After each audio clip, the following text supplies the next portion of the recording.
Here's the question. How far are you willing to go to save everything you've worked for your entire life? Hi everyone, welcome back. It's Monday, so you know what that means. That's right, it's time for movies and makeup. Woo woo! This is our second installment of movies and makeup. Last week was our first installment where we did a lovely night to day look, which is a look that can be worn both professionally during the day and expertly at night in a slightly flirty, slightly sexy way.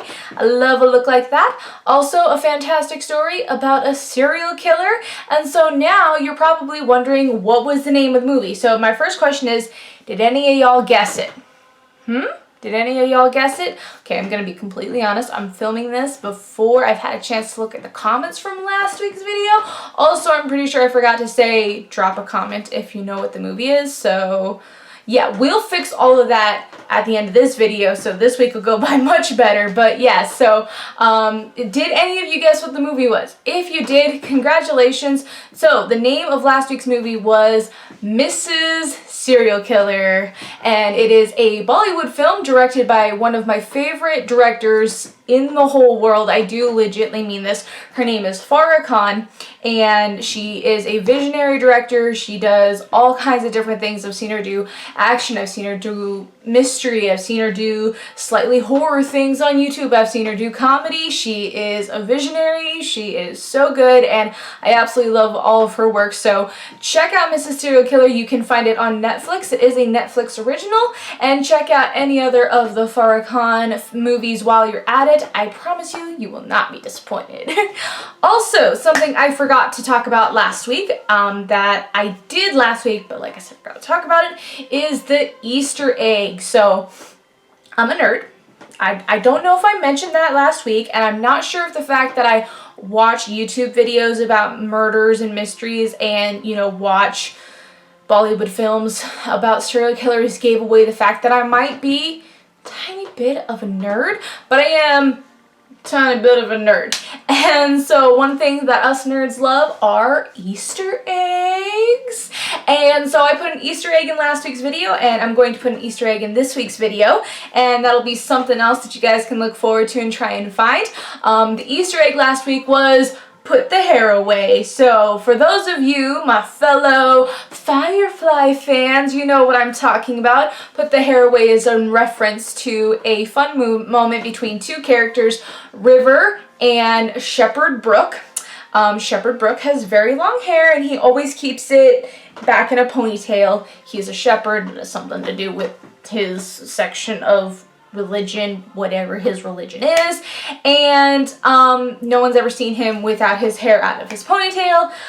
Shepherd Brook has agreed to spend a day kind of like watching after River, helping take care of River, but he gets ready to go just, you know, clean his face, probably like, you know, brush his hair out before he puts it back in a bun, and it just goes afro on him, and River walks in at the wrong point. The hair scares the living daylights out of her. She goes and she hides, and she's talking about the hair and how she can't even with the hair, and she's not going to come out of her hiding spot because of the hair.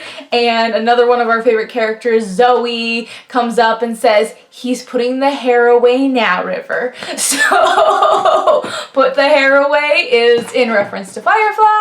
Woo! If you got it, go you. If you didn't get it, go watch Firefly. I'm gonna bless your life. I'm blessing your life this week, people. Alright, so we should probably talk about what our movie is this week. You're going to want to know the clue. And I said last week that I wasn't going to give you film genres, but then I realized that the film genre kind of like speaks to itself when you're telling the plot line of a movie. So yeah, so the genre of this film is movies that will make you cry. Okay, I don't know if that's a genre, but it is what I did my podcast on. So if you guys didn't catch that, go check out last week's episode or the last episode of the Commuters podcast. Movies guaranteed to make you cry. This film, I purposely did not put in that list because I knew I wanted to use it for my Movies and Makeup Monday, but in following along with that theme, this is a movie that is guaranteed to make you cry. Here's your clue, okay? Your clue is, This movie is set in New York City and takes place about the time of the original unveiling of Hamilton, the play, on Broadway. Hey everyone! Today's pro tip is moisturizer. So, moisturizer is something that one should apply to all parts of one's body. Every time one gets out of the shower, you only have one skin. It is the biggest organ of the body and it does the best job of protecting your body than any other part of your body and any other organ. Your skin is like 85% of your defense. So take good care of it. Put moisturizer on. If you're going to put moisturizer on and do makeup in like the same day, because you should definitely put moisturizer on. But if you're going to do makeup, make sure that you're putting your moisturizer on, 10 minutes before you do your makeup, so that way you make sure that all the moisturizer is actually absorbed into your face, and so that way it's doing that job of creating that moisture barrier before you add anything else in that could just gum up the whole thing.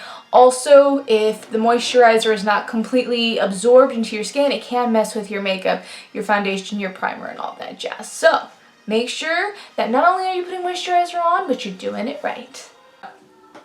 The scene of our movie, the movie that we're talking about, opens up to a guy standing up in front of a crowd of people, and clearly it's kind of like a work thing, so it's like you can tell he's like giving this speech about work, about the company, about what's going on and how great this year has been, and how he, as one of the founding members, just wants to kind of like thank everybody for everything that they've done. And once he's done that, he then turns the floor over to his partner and asks his partner, who is apparently like some sort of like life guru and philosopher, like on the side, is like gets up and he's like talking, he's like, yo, what motivated you to come to work today? I mean, aside from the fact that you get fired if you didn't show up for work today, and he's like, what motivated you to come to work? And he's like, well, I'll tell you that we can break motivations down to 3 things: love, time, and death. And it has something to do with how we all want love, we all want more time, and we all fear death. And this is where you realize that they are an ad agency, so they just essentially, they work with different companies and they put together advertisements for them to help them sell their individual services, products, that kind of thing. And so he was talking about how the company can make, life better, or they try to tell people that they make life better by using the 3 things of not that foundation, the three abstract ideas of love, time, and death. And that's the opening scene of the movie. We then fast forward to the next scene of the movie, and we get told that this is 2 years after then that it was told. And this same guy who was giving this fantastic speech about, love, time, and death, and these 3 abstract ideas and how they run our life, is currently looking lost. Like, quite frankly, I mean, he's just got, how like you see someone with just like that look, they look lost, and he's looking lost, and he's playing with a bunch of Legos, and I mean, not Legos, he's playing with a bunch of dominoes, setting them up in kind of like that competition domino kind of thing that you see people doing, and he's just doing it, and then he stops, and he looks at it, and it must be all done, because he then proceeds to knock it over. So I should come up with a couple of names for these guys. So we've got partner 1 will be our main character of the story, the one that was just playing with dominoes. Partner 2 will be his partner, obviously, and the guy who introduced him at the beginning of the film. And then we got a couple other characters, and I will give them names as we go along. So partner 1 gets up, gets ready to leave. Pan to partner 2 sitting down with a couple of other people. One of them's a guy wearing glasses, So I'm gonna call him Glasses. And the other one is a chick, and she looks very professional, wearing kind of like one of those like pantsuit things. So I'm gonna call her Pantsuits. So, Pantsuit partner 1 and Glasses are sitting down on the stairs watching him, and Pantsuit's like, wow, how long did that one take? And partner 2 was like, oh, it took like X amount of time. And Glasses is like, wow, that's like serious. But they're like, yeah, but like, you know, our company's going under, and you know, he's just sitting there playing with dominoes. And so throughout some talking, we come to understand that that partner 1's daughter has died, and obviously has left him in a bad place. And now the company is going under because partner 1 was such a life guru and so good with people that he really was kind of like the person who kept the company running. And since he's gone AWOL after his daughter's death, they've lost a lot of clients and they're not looking good.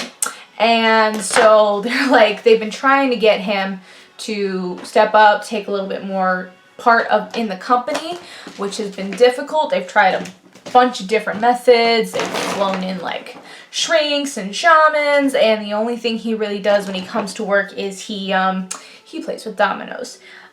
So Glasses brings up that yes, the company is failing, but they have an offer from another company to buy them out. And this company that is offering to buy them out, it's a good company. It's not like a company's like gonna come in, they're like, we're gonna buy you out and then we're gonna fire everybody and we suck. No, this company is like, hey, look, we like your company, we like what you do, and so we would like to buy you out, but everyone gets to keep their job and y'all get to continue to run the show. We're just now like the official owners of the company. But in order to sell to the company, they need the signature of partner 1 because partner 1 owns like 60% of the shares. So yeah, so they're like, okay, so we gotta make this deal go through before the company changes its mind. But they're like, but we need partner 1's signature. And so partner 2 is like, yeah, you start in on the deal and I will figure out a way to get him to talk to us. We pan to a couple days later, you know, people have been talking. There's some stuff that happens between this and the next scene. You learn a little bit about some of our characters and things and about what's going on in their lives. You know, partner 2 is divorced and his daughter's not exactly happy with him right now. Pantsuit is kind of like, you know, she's single and she doesn't have any kids and she's getting up there in years, and so she's like thinking, I'm never gonna be able to get a family at this point in time, and so she's like struggling with that kind of thing. But fast forward to our next important scene. Partner 2 is, you know, walking around doing his job, and the company, because they are an advertisement company, are casting, you know, running casting auditions for a cruise line. And it's like someone to kind of like give this line for the cruise line, to deliver this line to make it sound cool and make it sound pretty, and you know, it's kind of a big deal. And so partner 2 is walking by, he's like, oh, this is cool. And then he comes across a woman who's saying the line that they are auditioning and essentially the catch line for this cruise company wrong. And so partner 2 walks up to this lady, and I'll give her a name in just a second and y'all know why. Partner 2 walks up to this lady and he's like, yo, you're saying the line wrong. And she's like, excuse me? He's like, yeah, you're saying the line wrong. She's like, oh, okay, I see that I'm saying the line wrong, but my way of saying the line is better. And he's like, excuse me, I wrote that line. She's like, yeah, but your line is all like intellectual, you know, like it hits you here. But when I just said the exact same words, just switched them around a little bit, it hits you in your heart. And people respond better to the heart. And he's like, oh my God, she's right. Oh my God, she's right. So he's like, okay, well, now I gotta go tell my peeps to change the line because she was right. The line is better the way she's saying it. He's like, that's awesome. And then he's like, well, you know what? She fixed the freaking line. I'm gonna give her the casting. So he's like, goes to find her, only he finds that she has left. And he's like, where'd she go?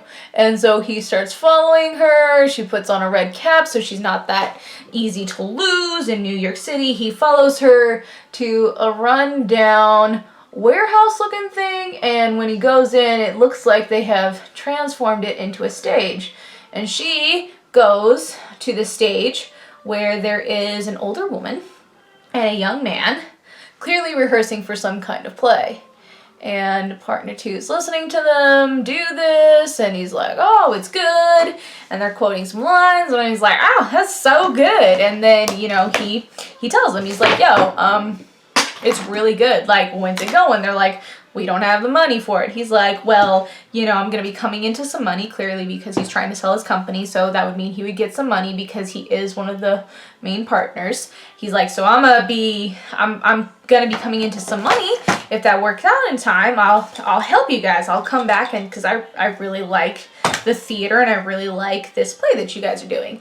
And then he says to our lady in the red hat, whose name I will give you later, tells the lady in the red hat, hey, look, you fix a line. If you want the casting job, it's yours. And then he leaves.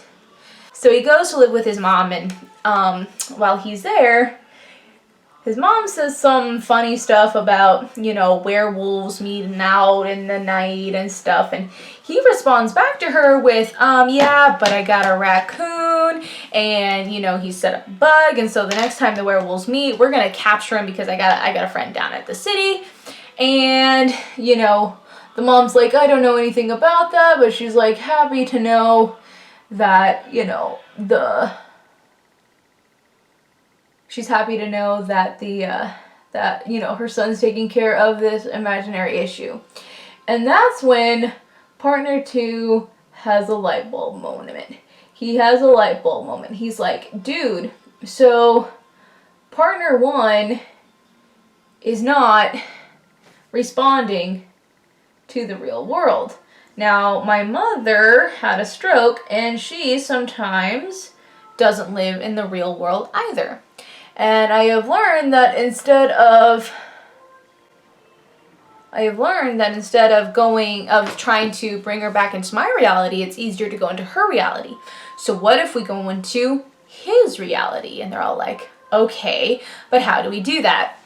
So they've hired this private investigator to try and find some dirt on him to see if they can prove that he is not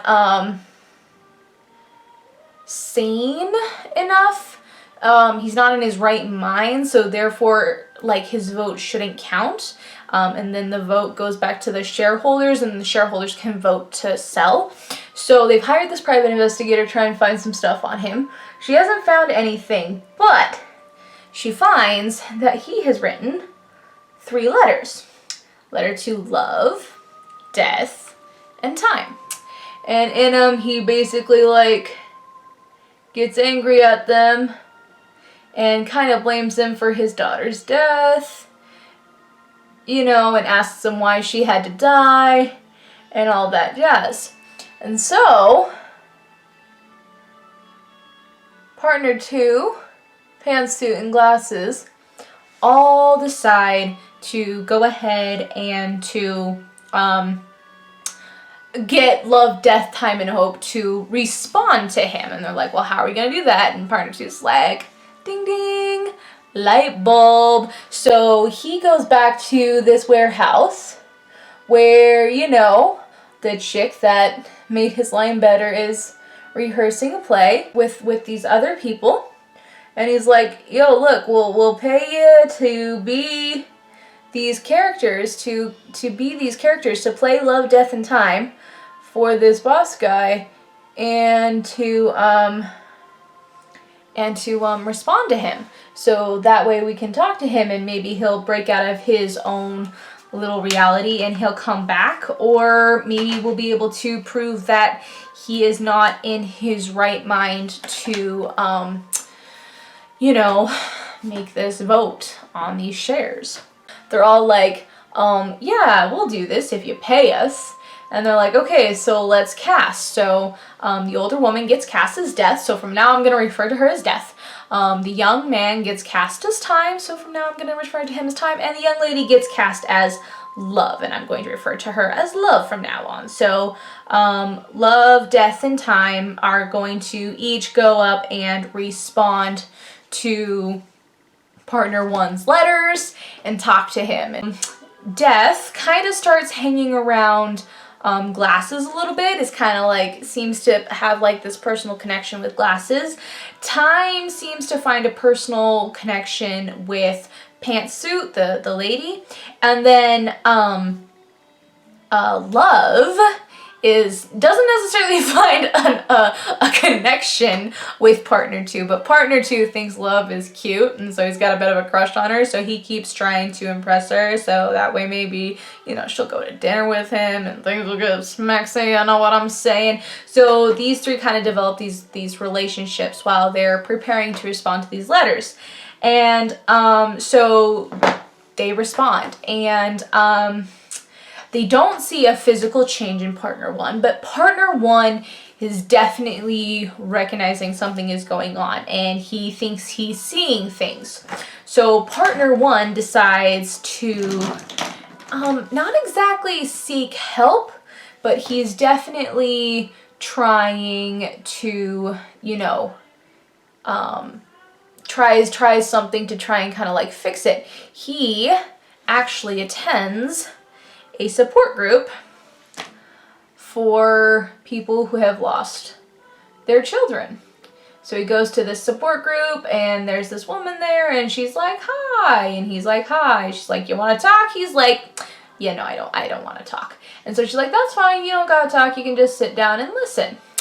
And this woman recognizes him because apparently partner 1 has been standing outside the door to this support group on several occasions, but he's never actually come in, but tonight he came in.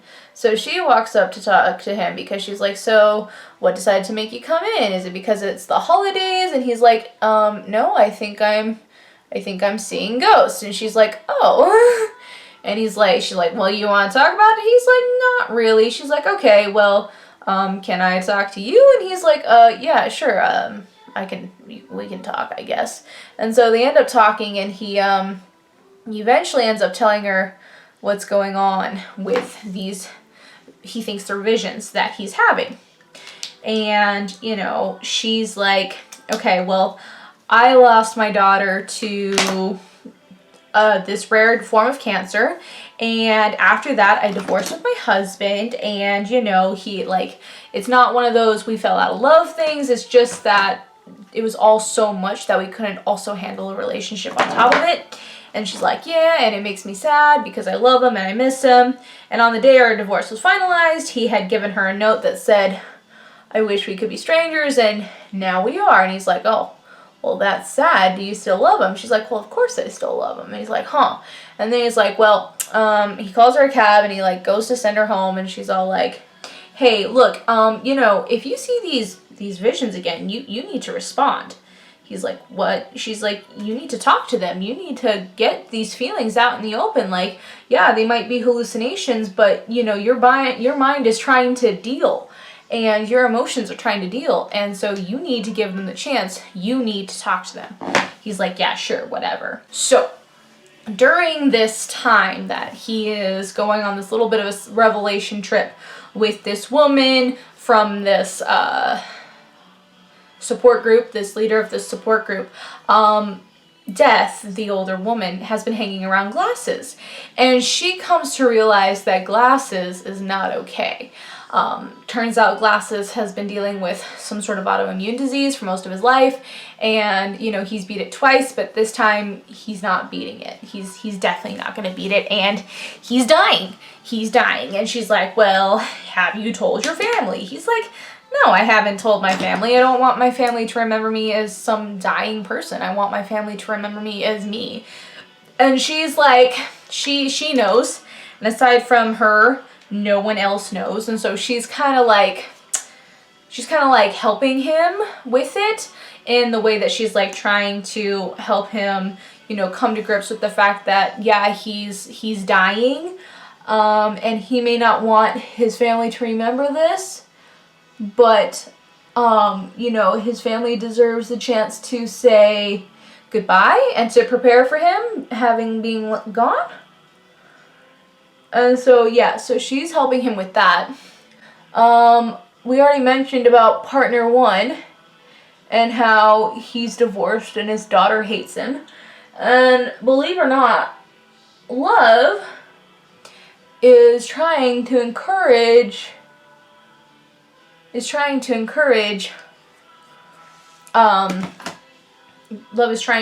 partner one to, you know, talk to his daughter, to show her, you know, that he loves her, whether or not she's happy with him.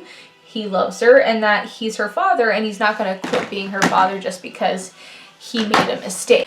Also, Ty, like we mentioned already about Pantsuit and how she's all like, oh, I'm getting older, and so I'm kind of like losing my chance to have a family, and she's like not happy about that.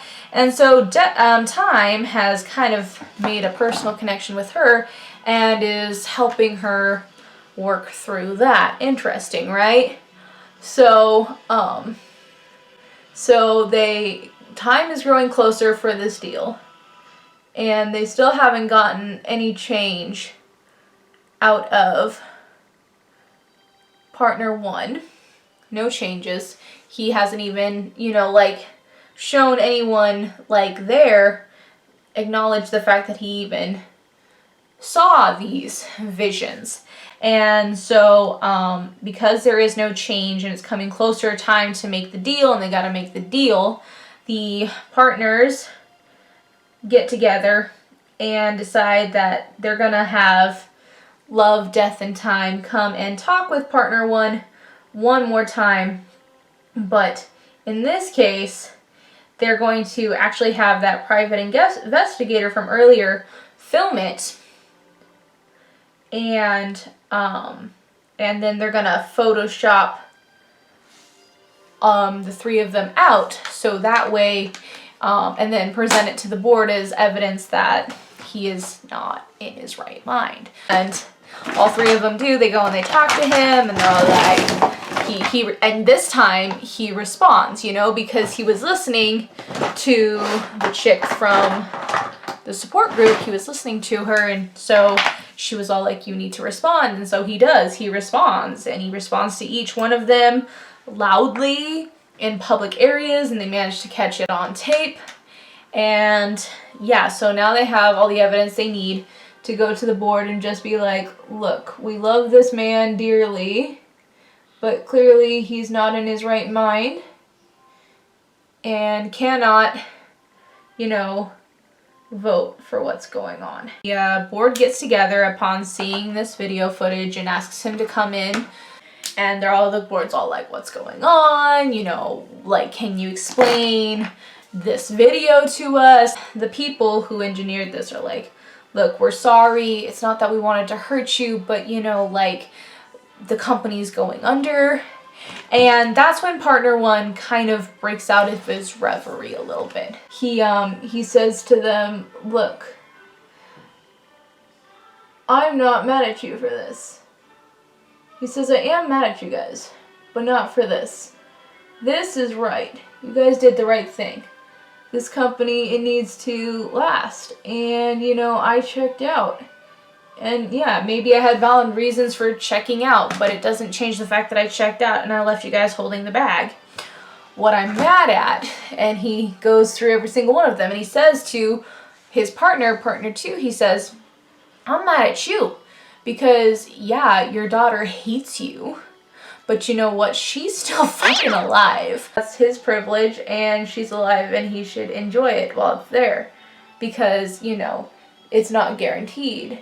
And then he gets mad at Glasses, being like, dude, you know, like, I've known you for forever, and I know that you have this condition, and y'all may think I checked out, but the truth is, I'll see what's going on. And I know that it's back, and I know that you're fighting it. And you know what? I know that you're trying to fight it alone, and that's not fair. You need to tell your family. You need to get help. And then he says to Pantsuit, hey, look, and I'm sorry that I put you in this position because, you know, you made us your family instead of, you know, taking time and creating your own family. And I just feel sad that you feel like, you know, you have to sneak around behind my back. That makes me sad. So he then signs the contract saying that, you know, he gives the company over, you know, he's selling the company. So he then signs over the company. So it worked. And so he signs over the company and, you know, it's all good. Then he goes and he hunts down the woman from the support group. And he's like, hey, you alone? She's like, yeah, by choice. He's like, can I come in? She's like, yeah. And he comes in and he's like, you were crying. She was like, I was watching a video of my daughter who passed. And she's like, can I show you the video? And he's like, no, I don't want to see the video. And she's like, okay. So then she starts pushing him, talking about how the note that her husband left about how he was like, I wish we could be strangers again. Telling him what her daughter's name was and what she died of, which is a therapeutic thing that they do. And she's trying to get him to tell her his daughter's name and what she died of. And he's not having none of it. And then the video that she was watching plays. You see this girl playing with her dad, and that's when you realize the girl in the video playing with her dad is playing with partner one, and you're like, what? And then you understand that the woman taking the video is our support group leader who has been talking with partner one and been encouraging him to, like, you know, take some healthy steps in his life. And she's like, yo, you gotta say it.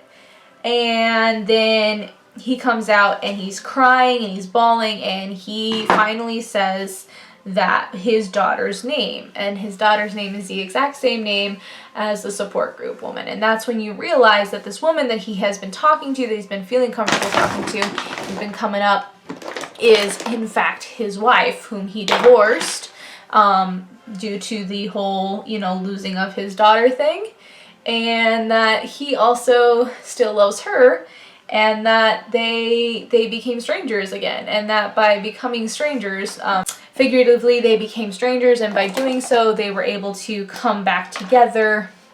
And, you know, he was finally able to, throughout this entire thing, take healthy steps to moving on with his life, which is pretty darn crazy and cool. So yeah, so he's moving on, company's being sold, actors are getting paid, and basically it comes down to everyone in this story has benefited from this whole endeavor in some way.